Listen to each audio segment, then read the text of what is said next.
Aqueles elementos químicos que possuem o mesmo número atômico podem ser conhecidos como isótopos. Iso é um prefixo grego que significa igual. E esse P refere-se aos prótons. Então, são elementos químicos que vão ter o mesmo número de prótons. Os isótopos de hidrogênio são um exemplo disso. É muito comum a gente se deparar com vários isótopos por aí. Tem os isótopos de carbono, tem os isótopos de césio, ok?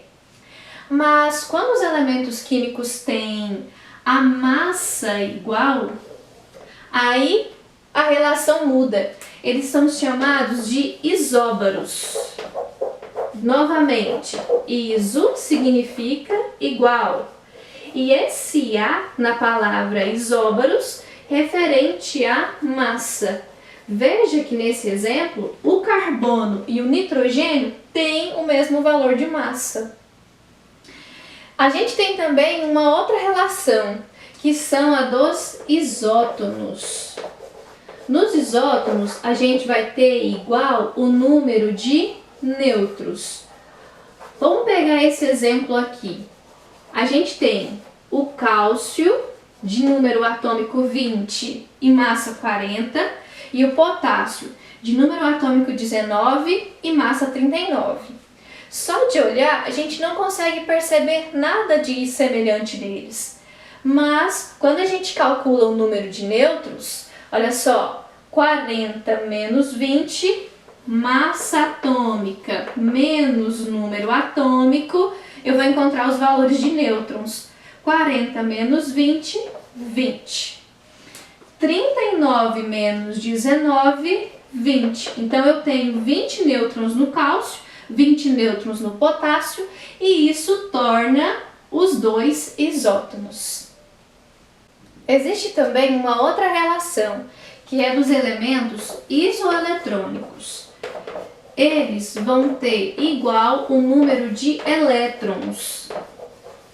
Aqui a gente pode perceber que se tratam de íons, porque junto com o símbolo do elemento aparecem carguinhas. Nesse caso, como a carguinha é positiva, a gente tem um cátion. E no lado do flúor, como aparece uma carguinha negativa, a gente tem um ânion.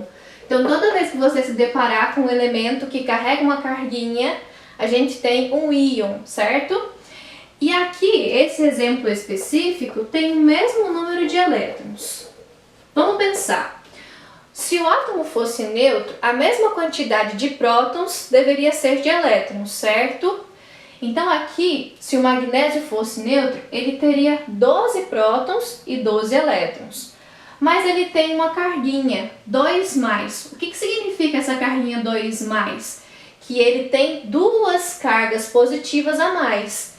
Então, se ele tem duas cargas positivas a mais, é correto afirmar que ele tem 10 elétrons, ok? Veja, o número atômico é referente à quantidade de prótons, de cargas positivas. Então, se ele tem duas a mais aqui, o outro vai ter duas a menos, 10 elétrons, 10 cargas negativas. No lado de cá, o flúor apresenta carga negativa. Isso significa que ele tem uma carga negativa. Quando não aparece nada é porque é 1, tá? Isso significa que ele tem uma carga negativa a mais.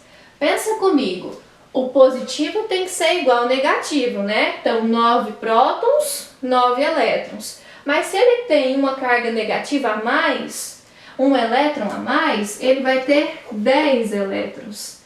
Veja que o que esses átomos têm de semelhante é a quantidade de elétrons.